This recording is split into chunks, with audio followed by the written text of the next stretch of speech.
La radio est un art aveugle. Yeah, it's quite cool. Et ensuite, Au début, c'était des déformations, c'était des coupures. il y avait un crocodile qui dormait dans l'herbe. Et ensuite, les bébés sages, ils s'étaient perdus. Énormément, très méchants. Bonjour et bienvenue dans l'univers des interviews d'Eric Cooper. Être célibataire, c'est pouvoir écouter des vieux tubes ringards dans ton appartement sans que personne ne nous critique. Citation extraite du film Sex and the City. Et c'est avec cette citation que je vais vous présenter l'actrice du jour de ce podcast. C'est Christine de Schemacher.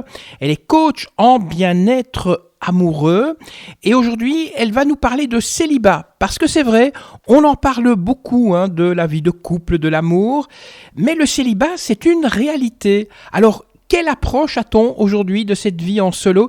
Une vie en solo qui est souvent vue par la société comme une expérience négative. Et on va faire le point avec Christine donc de Schemacher. Bonjour Christine. Bonjour Eric, donc je suis Christine de Schemacher. Moi je me présente comme coach en bien-être amoureux, en alignement amoureux, avec une méthode un petit peu particulière, méthode que j'ai appelée la méthode aimant, en référence au participe présent du verbe aimer, qui est quand même le plus beau verbe quand on parle d'amour, mais aussi en référence au mot aimant, qui est d'attirer à soi. C'est la base de ma technique, de ma méthode. Alors moi, je suis vraiment désireuse en fait d'installer chez la personne une certaine sérénité pour lui permettre de se redécouvrir, repartir de soi, d'une introspection, et pour que la recherche de l'âme sœur, du partenaire de cœur, homme ou femme, parte d'un endroit de sérénité et pas d'un endroit de souffrance. On va parler célibat aujourd'hui. Est-ce que c'est tristounet d'être seul? Alors Christine, vous en pensez quoi? Alors j'ai envie de vous dire que, évidemment, la société nous invite à imaginer que le célibat est une personne un peu tristounette, malheureuse comme la pierre. Et voilà, on peut tous l'avoir testé dans notre entourage, qu'il soit professionnel, amical, familial. Si vous vous présentez comme célibataire, on va vous regarder d'un petit œil avec un peu de pitié et puis on va vous lancer une petite phrase du style « Oh mais dis donc, tu vas pas rester célibataire toute ta vie » ou vous allez vous prendre un truc du genre un beau jeune homme comme toi, célibataire, mais tu dois avoir un problème. Donc quelque part, j'ai envie de dire, c'est la société qui nous amène à ce constat.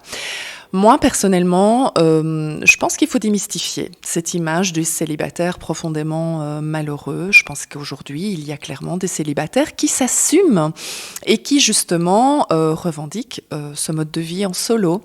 Parce que, tout simplement, ils ne le sont pas tous à la recherche de l'âme sœur, du partenaire idéal. Et ils peuvent trouver un épanouissement inconditionnel, peut-être dans un réseau social, dans un projet personnel, dans un projet professionnel. Moi, j'ai, lors d'un sondage avec des prospects, j'ai une jeune trentenaire qui me disait que volontairement, elle se mettait à l'écart des rencontres amoureuses parce que sa priorité, c'était un projet personnel, d'acheter une maison. Sa priorité professionnelle était de dynamiser ses cours de danse. Est-ce qu'elle est malheureuse pour la cause? Mais absolument pas. C'est un choix qu'elle assume. Et c'est ça peut-être qui est important, c'est que certaines personnes en mode de vie solo s'assument et sont tout à fait heureux dans cette situation. Donc on va résumer, on peut être heureux et célibataire alors? Oui, très clairement, je pense qu'on peut être heureux et célibataire et pour moi, il faut vraiment dépasser tous ces anciens mythes qu'on a connus. Bon, je fais référence, par exemple, à ce joli surnom là de Catherinette. Vous savez bien, donc cette image à la Sainte Catherine, à l'époque médiévale, les jeunes filles qui avaient 25 ans, qui n'avaient pas eu l'occasion de se marier, étaient carrément caractérisées pour être des femmes inconsommables. Vous imaginez, même chose Balzac, en 1842, dans un de ses romans, expliquait que la femme de 30 ans, si elle était toujours seule, devenait inintéressante pour la gente masculine et qu'il était donc urgent pour la femme de trouver chaussure à son pied. Je pense qu'on en est loin aujourd'hui. Encore une fois, je pense que certains célibataires s'assument pleinement. C'est parfois un choix. Des études récentes montrent que certaines personnes choisissent ce mode de vie en solo Pourquoi ? Peut-être tout simplement pour éviter un mode de vie de couple dans lequel il y a parfois du stress, il y a des tensions, il y a des disputes. Certaines personnes ont parfois pas envie d'être désillusionnées dans leur image du couple ou simplement déçues de leur partenaire et choisissent un mode de vie en solo avec d'autres sources d'épanouissement. Donc, si on croise quelqu'un pour qui la recherche de l'amour avec un grand A, c'est pas une priorité, c'est ok, c'est une personne totalement équilibrée. Bien sûr que c'est ok, et évidemment qu'elle est tout à fait équilibrée.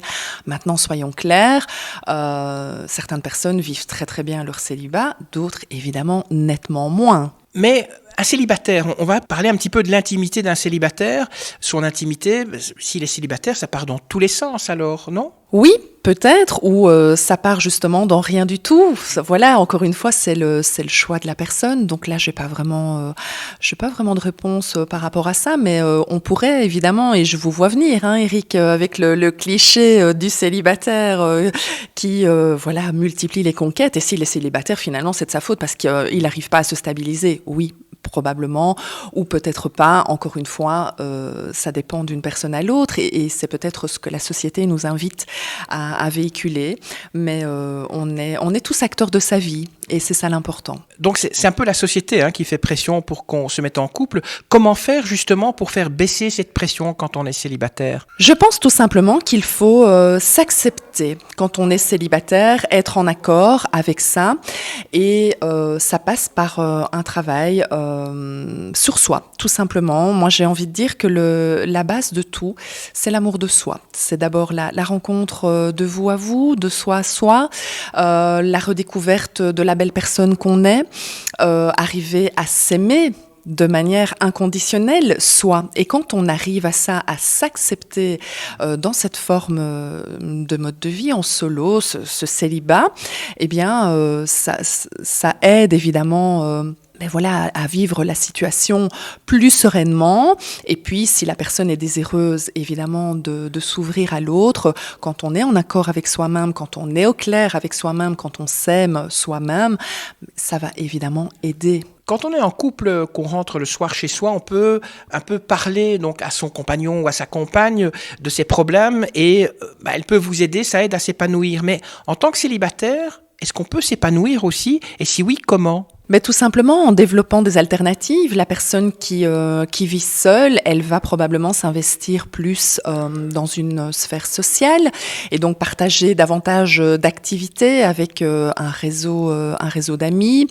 Elle peut s'épanouir aussi dans son réseau professionnel, dans son réseau familial. Donc effectivement, partager son quotidien va se faire par ces réseaux-là. En couple, vous l'avez dit quand on a préparé donc ce podcast, on peut s'épanouir aussi, mais il faut être un peu égoïste pour y arriver, c'est-à-dire... Alors moi, je vais vous dire, Eric, effectivement, je pars du principe qu'il faut pouvoir être égoïste. D'ailleurs, est-ce qu'on ne dit pas que être égoïste, c'est être généreux avec soi-même ? Alors l'égoïsme fait référence au mot seul, vous l'aurez bien compris. Je pense qu'en couple, la société nous véhicule que le bonheur passe exclusivement par le couple. Moi, j'en suis pas intimement convaincue. Oui, effectivement, le couple est une source de bonheur, mais les partenaires qui sont en couple, et si la personne met son focus uniquement sur l'autre, se met au service de l'autre, s'oublie, elle, est-ce qu'elle est fondamentalement heureuse ? Est-ce que c'est ça la définition du bonheur en couple ? Alors quand je dis qu'il faut parfois être égoïste, c'est vraiment en revenir à soi. Même quand on est en couple, c'est important de pouvoir se centrer aussi sur soi, sur ses envies, sur ses désirs, sans quoi, quand on se projette exclusivement dans l'autre et qu'on se met au service de l'autre, c'est ce qu'on appelle de la dépendance affective et c'est ce qui va créer à court, moyen, long terme, une mise en péril du couple, de la frustration, en tout cas dans le chef d'un ou des partenaires. Donc c'est important, même en couple, de pouvoir aussi s'écouter, s'entendre et rester aussi axé sur soi. À vous écouter, on pourrait croire que vous encouragez le célibat. Alors non, Eric, je ne suis pas en train de faire un plaidoyer Pour le célibat, j'ai simplement envie de démystifier cette image du célibataire malheureux. Je pense que, voilà, comme je l'ai dit, c'est la société qui véhicule tout ça. Un célibataire peut tout à fait s'assumer et trouver son accomplissement, son épanouissement, voilà, ailleurs. Personnellement, moi, je suis intimement convaincue que la plus belle énergie qui tourne autour de nous, c'est l'amour. Donc, je n'ai pas envie de vous faire un plaidoyer pour le célibat. Vous pourriez nous donner 3 conseils pour bien vivre son célibat, même si ceux qui nous écoutent et qui sont célibataires sont dans l'attente d'une rencontre? Alors, je pense que je dirais le premier conseil, c'est vraiment retourner vers soi. Prendre soin de soi, c'est important. On a souvent l'image du célibataire qui se néglige, qui ne s'habille plus, pour les femmes qui ne se maquillent plus. Mais c'est pas parce qu'on est célibataire qu'on doit voilà, dépérir et se laisser aller. C'est important de prendre soin de soi, de se refléter une image. Ça aide à comprendre la belle personne qu'on est. Donc, ça serait mon premier conseil. Deuxième conseil, c'est s'occuper, s'investir dans des activités. Ça crée du lien avec d'autres personnes. Ça permet voilà, de s'intéresser à différentes choses et pourquoi pas en vous intéressant, je sais pas, par exemple au jeu d'échecs et vous intéressez donc à un cercle de joueurs d'échecs. Vous allez peut-être du coup rencontrer une personne qui a la même passion que vous. Donc c'est important aussi de se respecter à ce niveau-là et de s'occuper, de s'investir dans son réseau social, amical, dans ses passions. Dernier conseil, c'est de se respecter tout simplement et de prendre le temps pour soi. Est-ce que lorsqu'on est célibataire, si on assume ce célibat, ça peut aider à se mettre, je dirais, dans des bonnes conditions pour rencontrer l'âme sœur ? Bien sûr, un célibataire qui s'assume, qui est au clair avec ses envies, avec ses valeurs, qui a pu faire tout un travail sur la répétition de ses échecs dans ses relations sentimentales, qui a pu dépasser ses freins, ses blocages, eh bien c'est un célibataire qui a fait un sacré travail sur lui. Et donc quand on est au clair avec tout ça, on a pu définir son projet amoureux tel qu'on le souhaite et on s'ouvre évidemment vers la personne telle qu'on l'espère. On est au clair avec ses attentes, on est au clair avec ce qui est important pour nous dans une relation amoureuse. Et donc le célibataire qui est au clair avec tout ça, forcément il met beaucoup plus de chances à rencontrer la personne qui va lui convenir parfaitement. Les auditeurs et auditrices qui souhaitent peut-être vous contacter parce qu'ils ont soit des questions sur ce que vous venez de dire ou qui souhaitent profiter de vos services, comment font-ils pour vous contacter ? Ils peuvent me contacter via mon site www.coach-et-vous.be ou via la page Facebook Coachez-vous ou encore via la page Instagram christineds.coach. Et vous organisez aussi des réunions par Zoom ? Tout à fait. Donc ce sont des rendez-vous en présentiel, mais pour les personnes qui le souhaitent, ça peut également être des rendez-vous en visioconférence sans aucun problème. Merci Christine de chez Macaire de nous avoir donc offert ce b.a.-ba du célibat. 2-3 petites choses à vous qui nous écoutez avant de libérer vos oreilles. Si vous avez aimé, n'hésitez pas à cliquer sur like. Partagez aussi ce podcast avec vos amis et sur Twitter, sur Facebook, sur LinkedIn, sur SoundCloud et abonnez-vous parce que comme ça vous permettra d'être le premier informé de la publication de la prochaine interview. Laissez-nous un petit commentaire sympa, ça fait toujours plaisir. D'avance, merci, que la force soit avec vous et à très bientôt. Ça y est, c'est fini.